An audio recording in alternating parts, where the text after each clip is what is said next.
Hello, everyone, and welcome into Coach Craig's Sports. This is the USFL DFS live stream or video for week number 2.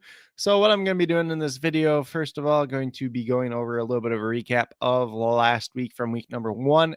At this point in time, there is not a lot of whole information in terms of snap counts. I got the ones for the Stars. I got most of the ones for the Stallions. So shout out to, I believe it's Stars Blogger or Stars Blobber on Twitter for the Stars one, and then Luke Miller PFN, I believe, is the account for the Stallions. So definitely be sure to follow those guys. Check out their content that they are putting out, working with like the USFL newsroom.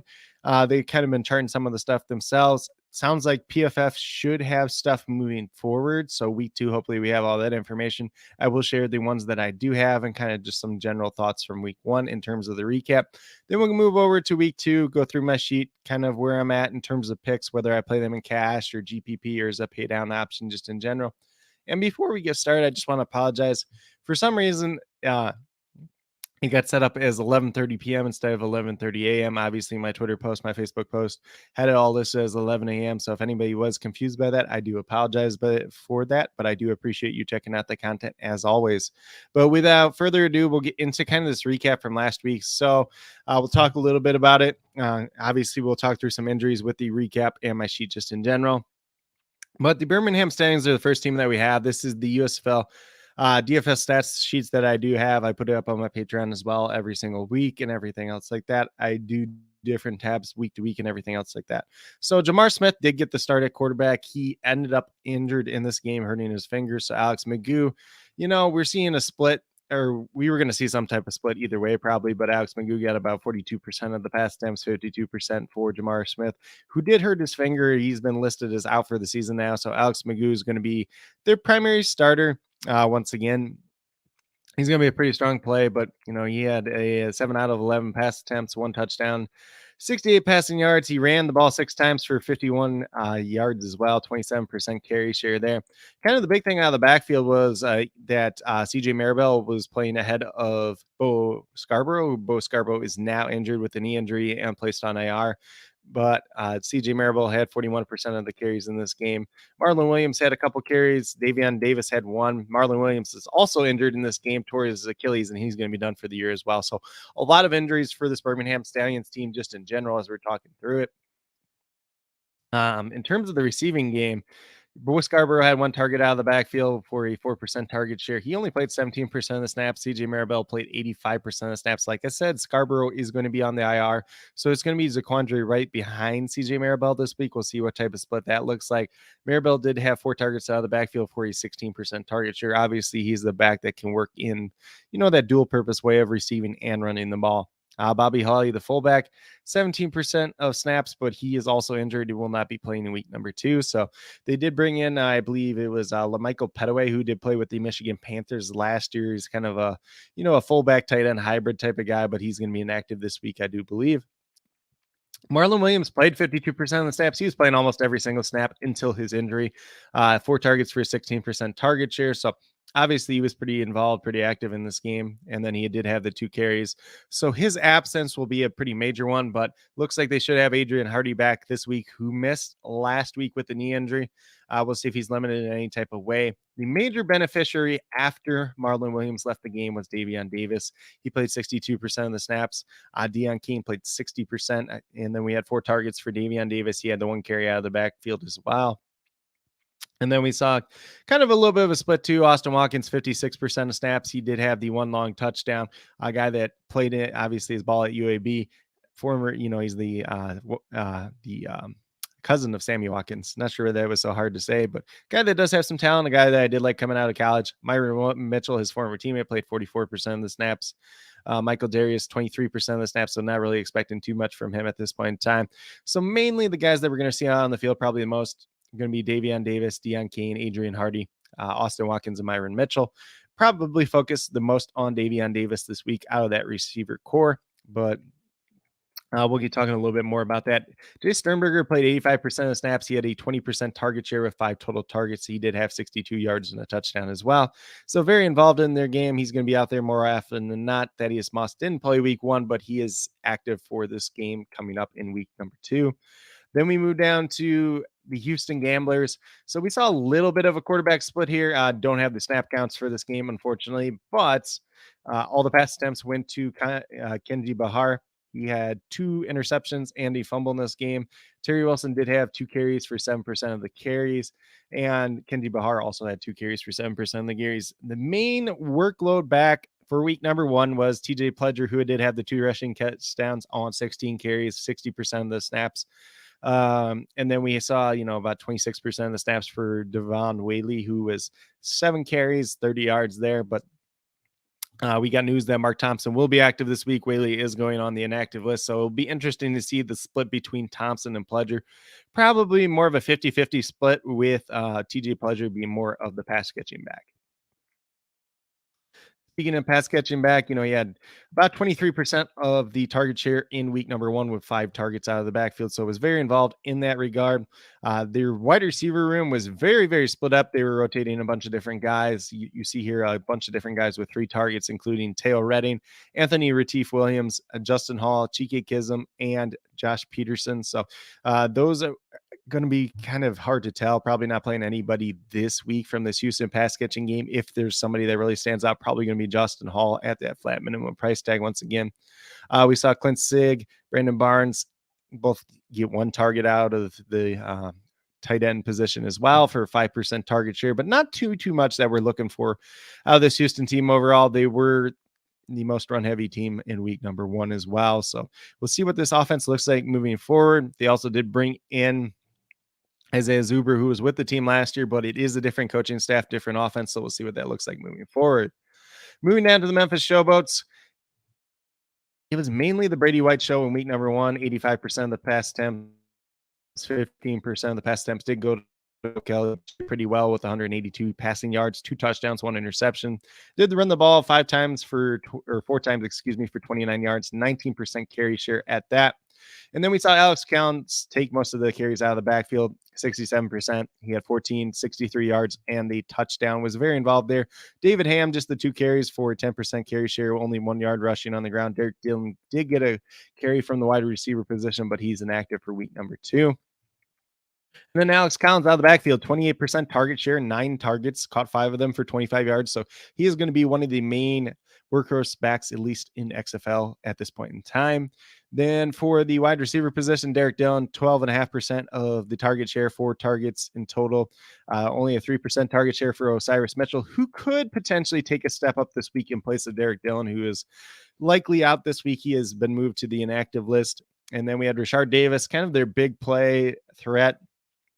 Maybe a little bit more slot, big play threat, vertical slot type of player like that. 9% target share, 3 targets. He did have the 1 touchdown. Ryan McDaniel is kind of the sleeper that we didn't really expect last week. 19% target share, 6 targets in total, caught 4 of them and did have a touchdown. So pretty involved there. Vinny Papali, the guy that was on the team last year, really wasn't too involved in the passing game. Only 6% target share with 2 targets in total. Daniel Helm, who a lot of people thought would be their main tight end. Him and JJ Wilson really split snaps in week number 1, it sounds like, but Daniel Helm only had 1 target out of the tight end position, and then JJ Wilson had 19% target share with 6 targets, but he is on the inactive list for week number 2. And it sounds like John Mitchell will be active, who is kind of this wide receiver, tight end kind of hybrid prospect just in general. So we'll see what he's able to do in this offense overall. In week number 2 for the Michigan Panthers, mainly was the Josh Love show in week number 1. He did play extremely well in this game, 18 out of 20, 215 yards, 3 touchdowns. He had 77 or let's see, that was 77% of the pass attempts. Carson Strong had 5 pass attempts, which he did complete all his passes as well. So might be a little bit of a quarterback split situation, but obviously I think a lot of people are going to be on Josh Love after last week. So we'll see what that looks like moving forward. Then Joe Walker did attempt a pass too as well, which I believe was an incomplete pass. Let me double check that. So kind of a split at this point in time. If you want to play Josh Love this week, you can. But just know that Carson Strong's probably the quarterback with the more arm talent at this point in time. Josh Love did run 4 times for 0 yards, 15% carry share. But we really saw kind of a split between Reggie Corbin, who was the really effective running back last season, and Stevie Scott. So pretty much 50-50 at this point in time. But 35% of the carries for Reggie Corbin, 9 carries for 29 yards. And then Stevie Scott, 46% of the carries, 12 carries for 61 yards and a rushing touchdown. So probably going to be some type of split there. Both are going to be GPP options throughout the season. Reggie Corbin was a little bit more involved in the passing game, though. 4 targets out of the backfield for 15% target share, 4% target share for Stevie Scott with only 1 target out of the backfield. In terms of their wide receivers, Devin Ross, the returning guy from last year, didn't see a single target in this game. Ishmael Hyman, 19% of targets, 5 targets in total. Joe Walker had the big day, 27% target share. He had 7 targets and 1 receiving touchdown. He was the only wide receiver in the USFL to go over 100 yards in week number 1. Marcus Sims, 1 target for a 4% target share. And then we had Trey Quinn operating kind of out of the slot. 12% target share for him. He had 3 targets, 3 catches, and 1 touchdown. We saw from the tight end position, Cole Holinka got 8% target share, 2 targets. And then we had Marcus Bowe, who is banged up at this point in time. 12% of targets, 3 targets in total, and did get to a touchdown as well. Josh Babbitts was not involved in the pass catching game in week number 1 from that tight end position. So mainly when we're looking at the Panthers team overall, we're going to see the split running backs, might see a little bit of a timeshare at quarterback. And then the wide receivers will probably want to target Joe Walker, Ishmael Hyman, and Trey Quinn. Those would be the top three guys probably once again this week. As we move down to the New Jersey Generals, was not a pretty week for them overall in week number 1. We saw DeAndre Johnson, who we thought would probably be a pretty good play, especially with Kyle Oleta on the inactive list, but him and Dakota Prokop, not sure exactly if I'm pronouncing his name right, but split kind of at the quarterback position. So Johnson had 43% of the pass attempts. Prokop had 57%. So we'll see what this looks like moving forward. Obviously, Johnson played earlier in the game than Dakota did, but so they both had pretty involved in the rushing game. So 7 carries for Johnson, and then we had 4 for Prokop. So 23% and a 13% running share for them. Darius Victor and Kingston Davis both had 8 carries out of the backfield for 27% carry share. Darius Victor was by far the more effective running back on the ground. And then we saw 2 carries for Cam Eccles-Looper and then 1 for DeMorney Pearson-L, who did get injured in this game as well. So we'll see if his status is what it is moving forward, especially for week number 2. Darius Victor and Kingston Davis both received a target out of the backfield for a 3% target share. Randy Satterfield had 4 targets for a 13% target share. He's a little bit banged up at this point in time. Alonzo Moore had 4 targets for a 13% target share as well. And Cam Eccles-Looper was the leading wide receiver in terms of targets, 27% target share. He did catch 5 of them. So he looked pretty good in week number 1, maybe taking over that role that was left by Keontae Turpin, which I kind of thought would be DeMorney Pearson-L, but with the injury and everything, it was a little bit tougher for him, but he had 4 targets for a 13% target share. Marcus Green did have 1 target for a 3% target share. And then at the tight end position, we saw Brandon Bowman have 6 targets for a 20% target share. Woody Branham had 1 for a 3% target share, and Wes Saxon had 0. So not too much to take away from this New Jersey team at this point in time. It looks like they're still splitting the quarterback position. So if you really want to take a shot on that in GPP, you can, but it's probably not something I'm doing myself personally. Obviously, if Trey Williams is out once again this week, Darius Victor is going to be pretty enticing. And then at the wide receiver position, if you want to take a shot on somebody, you can. Probably Cam Eccles-Looper, probably looking like the best one at this point in time, especially if DeMorney Pearson-L is out this week. As we move down to the breakers, we saw one of the few teams that only played 1 quarterback in week number 1. That was McLeod Bethel Thompson. He had 100% of the pass attempts. He threw over 300 yards, 41 pass attempts in total. This is going to be a pass happy team, as John DeFilippo typically is. So he's going to be a guy that we want to target. He's one of the most veteran quarterbacks in this league overall. He did run the ball 4 times for 16 yards as well. So he's a little bit interesting in that regard. Anthony Jones out of the backfield had all 19 carries for 46 yards. Wasn't too effective in it. Wes Ellis did not have a single carry in this game. We'll see if that changes as we move forward, but that's kind of what we're looking at this point in time. In terms of out of the backfield, Anthony Jones very involved there. 8 targets for a 19.5% target share as well. Then we move down to wide receiver position. Mainly the top 3 guys, Johnny Dixon, Jonathan Adams, Lee Morris. Eli Stove factored in a little bit as well, but the top 2 guys are pretty clear cut, with Johnny Dixon having a 27% target share on 11 targets, only catching 3 of them, unfortunately. And then we had Jonathan Adams, 15% target share with 6 targets, but he did catch 5 of them. And then we had Lee Morris, 10% target share, 4 targets. He had caught 3 for 51 yards, which was more than he did all of last season. So we'll see what that looks like moving forward. Eli Stove, 3 targets for a 7% target share. They didn't really use the tight end position too much outside of Sage Surratt, who's really just a converted wide receiver anyways, but 22% target share on 9 targets with him, 5 catches for 85 yards. He's going to be a very good play once again as we move forward, since he's kind of that tight end wide receiver hybrid. And EJ Bibbs and Jared Scott did not receive a single target in this game. Bibbs is going to be inactive for week number 2. They have brought D. Anderson back over to the active list this week, so we'll see if he gets some run at wide receiver or not.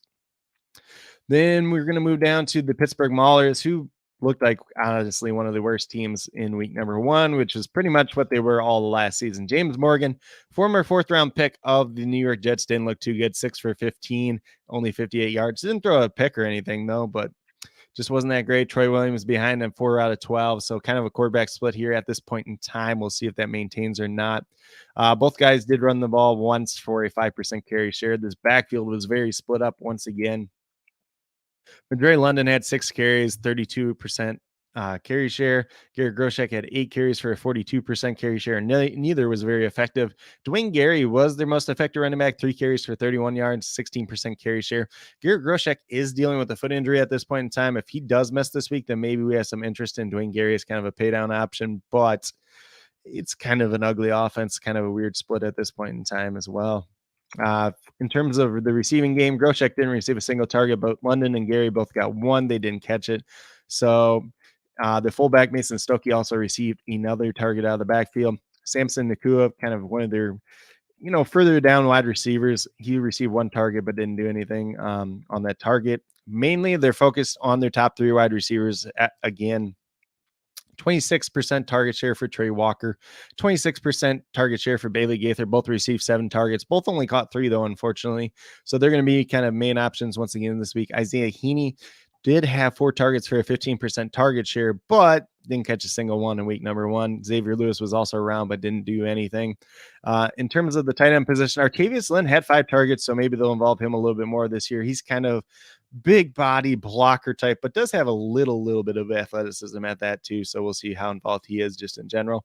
And then Matt Seibert behind him, he had 0 targets. So Pittsburgh's not going to be a team that we want to target too much. If you want to take a shot on Trey Walker, if you want to take a shot on Bailey Gaither or Isaiah Heaney, you could probably do it.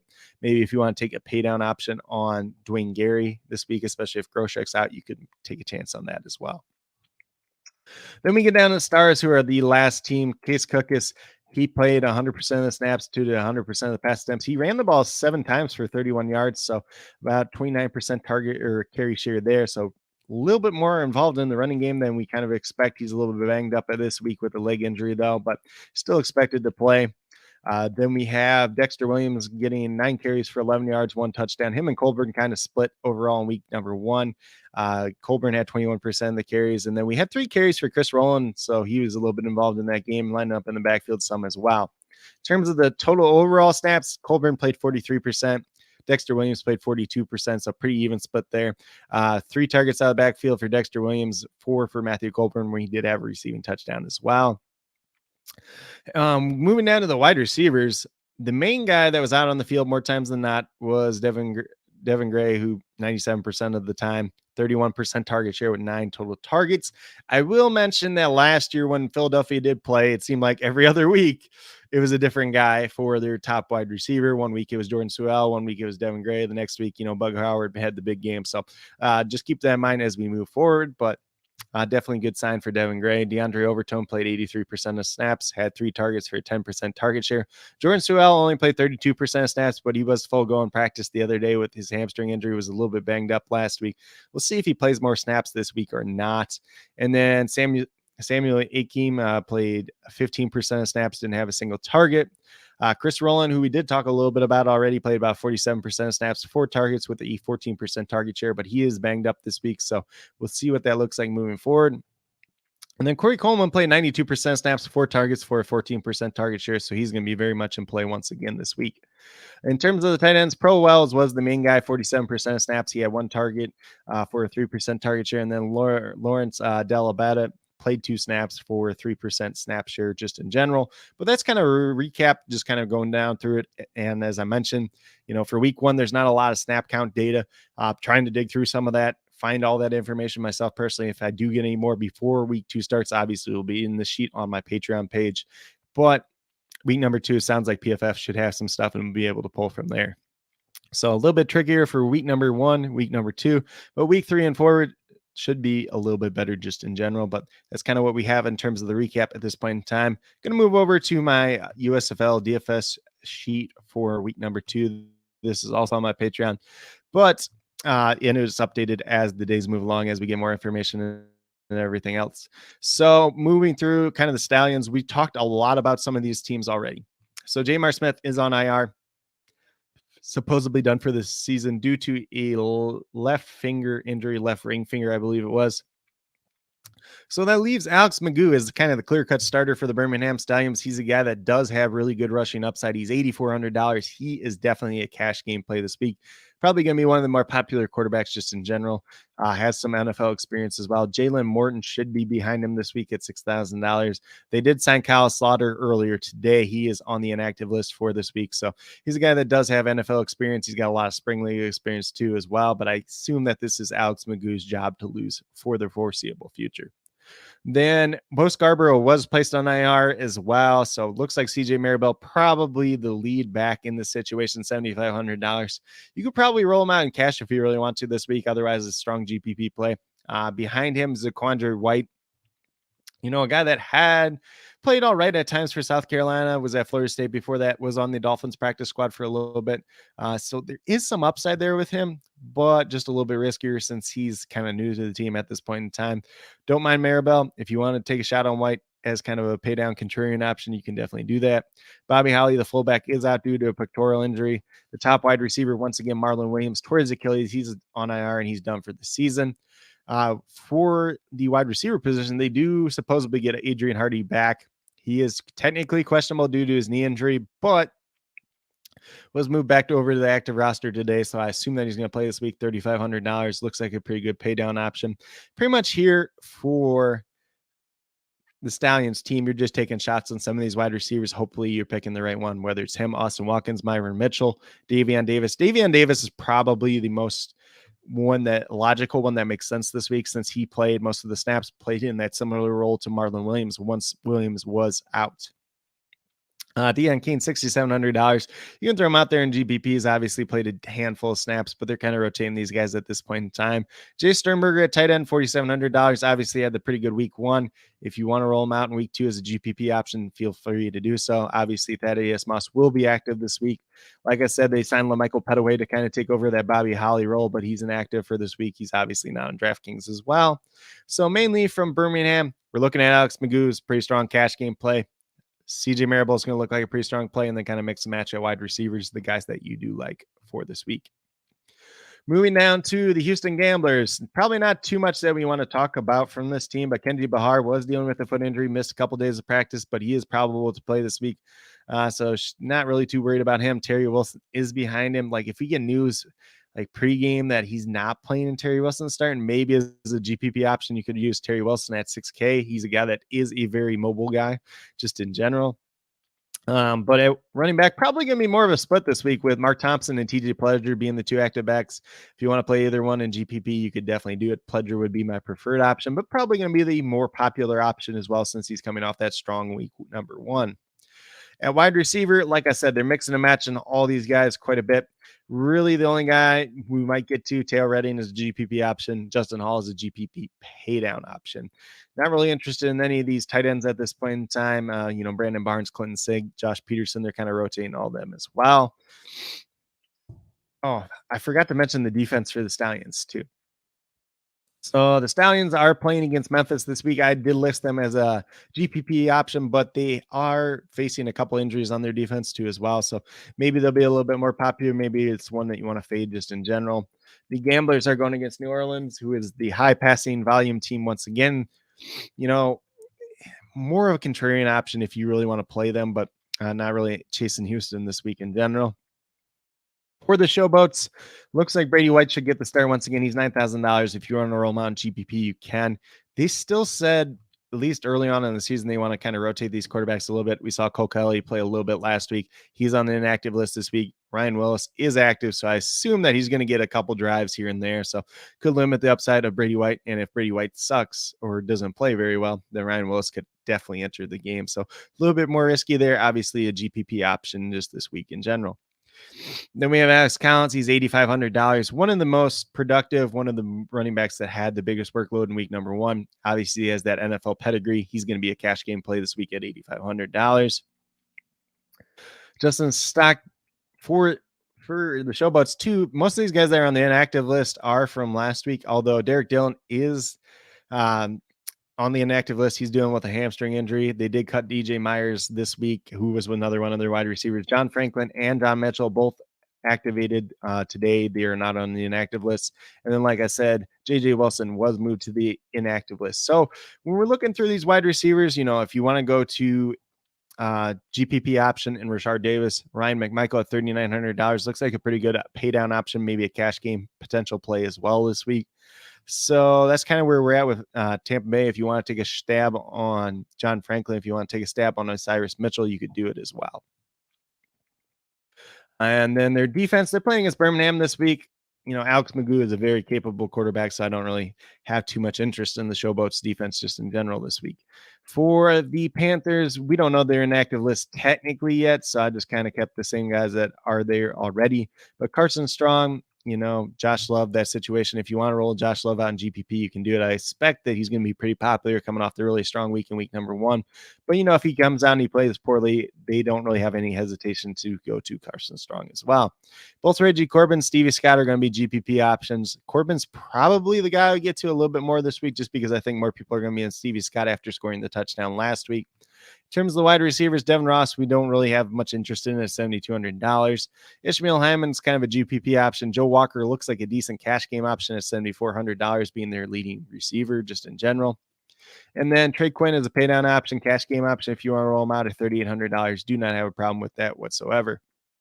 Not really looking at their tight ends at this point in time, especially with Marcus Ball being, that expensive price tag that he is for a tight end. Monitor his injury status as well, since he was limited on Wednesday due to injury.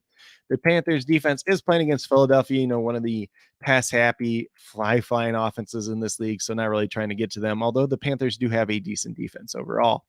For the Generals, not really interested in these quarterbacks at this point in time. If you want to roll one of them out as kind of a contrarian GPP at play, you can definitely do that this week.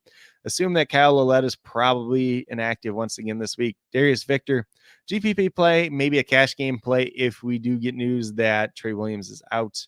If Trey Williams plays, he's a GPP option, but we'll have to see what that situation looks like as we move forward. For their wide receivers, Marcus Green is a monitor his injury this week. He's dealing with a foot injury. And then Randy Satterfield dealing with a hip injury. Not too interested in either one of these options just in general. Warren Newman, if he's healthy, he's active this week. And DeMaurice Pearsonell's out. Maybe he's worth like a dart throw as a pay down option, but not really trying to get there myself personally. And then we have Alonzo Moore and Cam Eccles-Looper kind of looking at like GPP options this week in general. DeMaurice Pearsonell, obviously we have to track his status moving forward. I will post some type of update for that down in the comments as we do get more news though. They did sign Jamon Moore this week too, who played with them a little bit last season. He's not on DraftKings, but he is a guy that could be, up for this game since he is familiar with the offense. Not really interested in any of the tight end options at this point in time. For defense, they're going against Pittsburgh this week, so I would consider them a cash game option. Not sure why I didn't write that down earlier, but Pittsburgh's one of the worst offenses. The Generals, you typically have a decent defense. Obviously, the first week wasn't the greatest, but they did play against one of the better teams in the league as well. For the Breakers, a lot of these I kept in the inactive list from last week, but if there's any other changes that do come about, we will obviously have that updated in here. McLeod, Bethel Thompson, you can use them as a cash game option. You can use them in GPP, $9,700. Pass happiest team in the league. Definitely want to have some exposure to him just in general. Anthony Jones, $8,600, large workload. So GPP option there. If you really want to roll him out in cash, you can definitely do that. I'd prefer to go to Alex Collins myself personally, maybe even CJ Maribel though. Wes Ellis behind him is can't really get to this week at $5,000 just with what we saw in week number 1. Mainly at wide receiver, we're still looking at Jonathan Nixon and or Johnny Dixon and Jonathan Adams, kind of combining them together there as GPP options just in general. They're going to be the two leading guys. If you really want to take a stab on Lee Morris, you can definitely do that. EJ Bibbs, like I said, was put on the inactive list. I believe Justin Johnson was activated. And then Sage Surratt at $4,200 pay down option. You could probably roll him out in cash as well. And then the Breakers defense, probably one of the better defenses in the league, looks like a decent cash game option versus the Houston Gamblers in week number 2. So that's kind of where I'm at this point in time. If we want to go over to DraftKings, kind of like I do for XFL, pull up DraftKings real quick and kind of talk through where my general thoughts are. Like, I'll be overweight to this player, I'll be underweight to this player, kind of if I'm playing this quarterback, generally stacking him with this player and all that stuff. So hopefully you guys find that interesting. If you followed my XFL for any point in time, this is what I typically do over there as well. And then obviously with XFL regular season coming to an end, I will probably be splitting up the USFL into two different streams where I talk a little bit of recap on one, a little bit of picks for the week in the second one. So it'll probably be like Wednesday and Friday next week if I had to guess off the top of my head at this point in time. But obviously a lot of that does depend on when we get the snap count information. So let me bring this up here and share the DraftKings screen real quick. So we're going to start off going game by game, kind of where we're looking at here. So we got Houston and the Breakers. So the road gamblers and the Breakers. Mainly, if you're looking at quarterback from this game, for me, it's going to be McCoy Bethel Thompson, $9,700. Is a very strong play once again this week. If I'm stacking him with people, it's Johnny Dixon, it's Jonathan Adams, it's Sage Surratt. Those would be pretty much the three that I'm stacking him with this week. If you really want to get some Lee Morris in there, can do it, but I'll probably be overweight to McLeod Bethel Thompson once again this week. At the running back position, I'm probably going to be underweight to Anthony Jones. I'm not going to lie there. Might get a little bit of TJ Pledger, probably underweight to the field, maybe in line with the field of Mark Thompson. But, you know, that situation with Mark Thompson, TJ Pledger kind of splitting the carries, kind of interesting there, but they do have decent upside and both could potentially offer good tournament plays. As we move to the wide receiver, probably going to split these up just between the two teams. So like I said, with Houston, mainly if you want to take a stab on Tail Redding, that makes some sense. Otherwise, it's going to be Justin Hall for me at the flat 3K, but they're rotating receivers too much at this point in time to really have a strong opinion on any of them. And then obviously, like I said, they added Isaiah Zuber back to the team, who was with the team last year, but it's a different offense at the same time. Then we move over to the, like I said, for the Breakers, you know, Johnny Dixon, Jonathan Adams, Sage Surratt, they make a lot of sense. If you want to take a stab on someone else, you can definitely do that, but not going to guarantee anything else at that point in time. So defense-wise for this game, mainly be the Breakers defense. I'll be a little bit overweight to the field, or probably even with the field on them, if we're being honest. Just kind of depends on where that all comes in at. Looking at Memphis and Birmingham next. We'll start backwards this time since we got defense up already, but for Birmingham, I think you can definitely roll out their defense as GPP, like I said. Maybe a little slightly overweight to them, underweight to the Showboats defense at this point in time, which I don't think they're going to get too much ownership in general. Birmingham wide receivers, like I said, Marlon Williams is out. So mainly for me, I'll look at some Davion Davis. I'll probably play Austin Watkins just because I liked him a lot as a prospect, some of Jay Sternberger as well. But those would be the main three guys I'm looking at. I'll probably play a little bit of Adrian Hardy as well. Then let's see on the opposite side for Memphis, we have not a lot of guys that I'm chasing this week. I'll probably play a little bit of McDaniel, probably be even with the field there, maybe a little bit overweight to the field on Rashard Davis, maybe a Osiris Mitchell's share here and there, because if Derek Dillon was classified as the true X wide receiver and they consider Osiris Mitchell that as his direct 1-for-1 replacements, definitely could be interesting there. And then like John Franklin being back, what role does he assume at that point in time? That's going to be a pretty big question that we have to answer going forward to this week. At the running back position, Alex Collins is definitely going to stand out. He is a cash game option, probably be overweight to the field on him. CJ Maribel, I'll be a little bit overweight to the field on probably too as well. And then quarterback, Alex Magoo, going to be playing a good amount of him, so will probably be most of the field.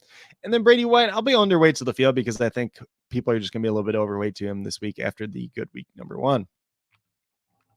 Looking at New Jersey and Pittsburgh, probably really not trying to chase quarterbacks from this game. If I maybe throw like a DeAndre Johnson share in here or there, but going to be a tough matchup against Pittsburgh defense, which is not a bad defense by any means. Then we have Running back position, maybe Darius Victor probably be overweight to the field if Trey Williams is out. If Trey Williams plays, probably be a little bit overweight to the field on him as well, honestly. From Pittsburgh side, I'll get probably a share or two of Dwayne Gary, but that's about it. Wide receiver wise, get a little bit of Alonzo Moore, get a little bit of Cam Echols-Looper. Obviously, checking out the situation on De'Mornay Pierson-El, but getting some shares of Trey Walker, Bailey Gaither, and Isaiah Heaney. Trey Walker, I'll probably be overweight to the field on. Maybe. We'll just see, because that $8,300 price tag could be a little bit of a problem. But Isaiah Heaney's kind of the sneaky one this week with, $4,700. Really didn't do anything in week number 1, but had some pretty good results last year. Both these defenses are going to be in play this week. I'll probably be overweight to the field on the Generals, just because $3,900 versus Pittsburgh is a very, very good price. But, it's probably going to draw a lot of ownership at the same time as well. Moving over to the last game, we got the Michigan Panthers and the Philadelphia Stars. Playing the defense is probably the Stars defense, but probably underweight to both these defenses at this point in time. Then we move to the wide receivers once again, wide receiver tight end, I should say. I think there's merit to stab on Jordan Sewell this week at $8,800. Probably not going to be super popular, but Corey Coleman, Devin Gray, probably be in line with the field on Corey Coleman. Slightly overweight to Devin Gray once again. Joe Walker be in line with the field or overweight too, just because $7,400 for his target share is pretty nice just in general. Ishmael Hyman maybe a little bit overweight to the field. Trey Quinn in line or overweight to the field on this week. I do like him quite a bit as a former NFL player that had some promise in this offense. Chris Rowland, if he's out though, I think DeAndre Overton could take a step up, and that could be an interesting play at $3,100. And then maybe that makes like a guy like Terry Wright active and get some, backfield touches, some screens and stuff like that. Could be an interesting play, and even do some punt return duty as well. So he could be an interesting play at 3K flat minimum if we get news that Chris Rowland's going to be out this week. But that's kind of where we're at in terms of wide receivers there. From the running back perspective, I don't know exactly where I'm going to land on Matt Colburn. $9,600 is a pretty hefty price tag. Not really too interested in him or Dexter Williams this week. I'll probably be slightly underweight to Stevie Scott, slightly overweight to Reggie Corbin this week, and then overweight to Case Cookis. I think he's going to be a pretty strong cash game play once again. Underweight to Josh Love, who's probably going to get a decent amount of ownership with his performance from week number 1. But with that being said, that's a quick little rundown for XFL DFS week number 2. Obviously doing a quick little recap of week number 1. Hopefully you guys found this information insightful. If there's anything else you'd like to see a little bit more in the future, be sure to let me know. Also, be sure to let me know some of your favorite plays for this week. All the information that does change between the time of me recording this video and by 4 lock and everything else like that, I'll have listed down in the comments, whether it's injury updates, whether it's guys moving to the active roster, moving to the inactive roster. I'll have that all down there, and I will keep updating my sheet as that news comes available too as well. So definitely be sure you're on the Patreon, patreon.com/Coach Craig Sport. So you have that latest information on the sheet too as well. But with that being said, that's really all that I do have in terms of USFL DFS for today. Going through some of the picks, going through some of the recaps. Hopefully you guys have some pretty good luck in week number 2. Week 1 was a little bit more hit or miss for me, but with these spring sports, with these spring leagues, it's a little bit that way a lot of times for week number 1, but hopefully we have some pretty good luck in week number 2. And with that being said, if you are brand new to my channel, haven't already done so, please consider subscribing. Definitely would appreciate it. Helps the building community that we're trying to build here at Coach Craig Sports, which is one that's truly for you, the viewers, helping you with your DFS. Right now, it's mainly MLB DFS, XFL DFS, as well as USFL DFS. So if you're interested in any of that, which I'm guessing you're at least interested in the USFL, make sure you're subscribed. Make sure you have that notification bell turned on so you never miss a beat. Like I said, moving forward with no regular season XFL DFS, stop covering that at that point in time. Next week should have a recap probably on Wednesday, and then kind of my pick video on Friday, kind of like I do today. But with that being said, that's really all that I do have for today. Do appreciate everyone that did take the time to tune in, whether you're watching live or on replay. Definitely means a lot to me. If you guys have any questions at all whatsoever, feel free to leave them down in the comments and I'll get back to you as quickly as possible. But with that being said, that's really all I have. Hopefully you guys all enjoyed once again, and I hope that each and every one of you have a good rest of your day and some pretty good luck in USFL DFS once again this week for week number 2.